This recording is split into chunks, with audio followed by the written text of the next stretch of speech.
जय हिंद दोस्तों, स्वागत है आपका। आज है 20 जनवरी 2026 और हम लेकर आए हैं आज की वो सारी जरूरी खबरें जो आपके आने वाले एग्जाम्स, चाहे वो एसएससी हो, बैंकिंग हो या रेलवेज, सबके लिए बहुत बहुत जरूरी हैं।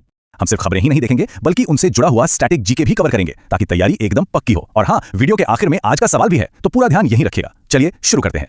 तो सबसे पहली और सबसे बड़ी खबर आ रही है इंटरनेशनल रिलेशन से। देखिए, भारत और संयुक्त अरब अमीरात यानी यूएई के रिश्ते और भी ज्यादा मजबूत हो रहे हैं। अभी हाल ही में नई दिल्ली में एक हाई लेवल मीटिंग हुई जहां हमारे प्रधानमंत्री ने यूएई के राष्ट्रपति शेख मोहम्मद बिन जायद अल नहयान से मुलाकात की और इस मीटिंग का नतीजा भी बहुत शानदार रहा। दोनों देशों के बीच 4 बहुत ही अहम सेक्टर्स में समझौते हुए हैं। ये सेक्टर्स हैं डिफेंस, स्पेस, एनर्जी और सुपर कंप्यूटिंग। मतलब ये पार्टनरशिप अब कितनी गहरी और स्ट्रेटेजिक हो चुकी है, इसका अंदाजा आप लगा ही सकते हैं। अब यहां से एग्जाम के लिए एक सीधा सवाल बनता है, आपसे पूछा जा सकता है कि हाल ही में भारत ने किस देश के साथ सुपर कंप्यूटिंग की फील्ड में डील साइन की है। तो इसका जवाब होगा संयुक्त अरब अमीरात। इस पॉइंट को जरूर याद रखिएगा।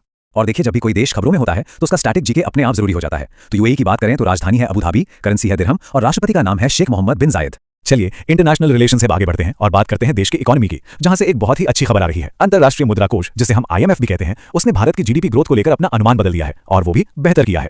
आईएमएफ ने इस करंट फिस्कल ईयर के लिए भारत की जीडीपी ग्रोथ का अनुमान बढ़ाकर 7.3% कर दिया है। ये हमारी मजबूत होती अर्थव्यवस्था का एक बहुत बड़ा संकेत है।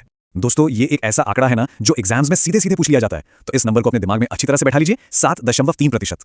और जब आईएमएफ की बात हो ही रही है तो इसका स्टैटिक जीके भी फटाफट देख लेते हैं। इसका हेडक्वार्टर है वॉशिंगटन डीसी में और इसका गठन हुआ था 1944 में। अर्थव्यवस्था के बाद अब बारी है साइंस और इनोवेशन की दुनिया की। यहां भी भारत ने कुछ बहुत ही शानदार काम किया है। सबसे पहले बात करते हैं एक बहुत बड़े सम्मान की। भारत की एक संस्था है C.DOT, जिसे अपने जबरदस्त सेल ब्रॉडकास्ट सोल्यूशन के लिए बहुत ही प्रतिष्ठित स्कॉच अवार्ड 2025 मिला है।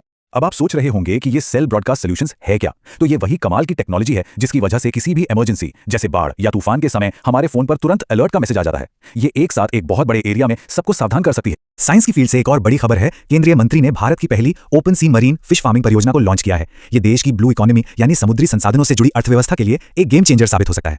और हाँ, जब भी हम फिश फार्मिंग या मछली उत्पादन की बात करते हैं तो एक स्टैटिक जीके का सवाल हमेशा बनता है, नीली क्रांति या ब्लू रेवोल्यूशन का संबंध किससे है। इसका सीधा सा जवाब है मछली उत्पादन यानी कि फिश प्रोडक्शन से। साइंस से अब बढ़ते हैं और रुक करते हैं पर्यावरण और राज्यों से जुड़ी खबरों की ओर। और आज हम बात करेंगे असम की, जहां वाइल्ड लाइफ कंजर्वेशन के लिए एक बहुत बड़ा कदम उठाया गया है। हुआ यह है कि काजीरंगा में एक एलिवेटेड कॉरिडोर की नींव रखी गई है। ये एक बहुत ही अनोखा प्रोजेक्ट है। इसका मकसद है कि ऊपर सड़क पर ट्रैफिक आराम से चलता रहे और नीचे से जंगली जानवर, खासतौर पर गैंडे और हाथी, बिना किसी खतरे के अपना रास्ता पार कर सकें। यहां से जुड़े 2 स्टैटिक जीके फैक्ट्स तो बिल्कुल पक्के कर लीजिए। पहला, काजीरंगा नेशनल पार्क कहां है? असम में। और दूसरा, ये किस लिए दुनिया भर में फेमस है? एक सींग वाले गैंडे के लिए। चलिए, अब समय हो गया है कुछ क्विक अपडेट्स का। एक रैपिड फायर राउंड में खेल और दूसरी जरूरी खबरों पर फटाफट एक नजर डालते हैं। सबसे पहले स्पोर्ट्स की दुनिया से। ऑस्ट्रेलियन ओपन में अमेरिका की स्टार प्लेयर कोको गॉफ ने शानदार जीत के साथ अगले राउंड में अपनी जगह बना ली है। क्रिकेट से अपडेट यह है कि भारत और न्यूजीलैंड के बीच हुए तीसरे वनडे मैच में न्यूजीलैंड ने भारत को 41 रनों से हरा दिया है। राज्यों की खबरों की बात करें तो हिमाचल प्रदेश सरकार ने एक नए कैंसर केयर सेंटर को मंजूरी दी है। हेल्थ सेक्टर में ये एक बहुत अच्छा कदम है। और आखिर में डिफेंस सेक्टर से खबर है कि इंडियन नेवी का शिप INS सागर ध्वनि सागर मैत्री V मिशन के लिए रवाना हो गया है। तो ये थे आज के सबसे जरूरी अपडेट्स। अब बारी है आपके लिए आज के सवाल की। देखते हैं कि आज की चर्चा से आपको सबसे महत्वपूर्ण इकोनॉमिक डेटा कितना याद रहा। इसका सही जवाब क्या है, नीचे कमेंट्स में जरूर बताइएगा। अगर ये एनालिसिस आपको अच्छा लगा हो तो इसे लाइक करें और अपने दोस्तों के साथ भी जरूर शेयर करें।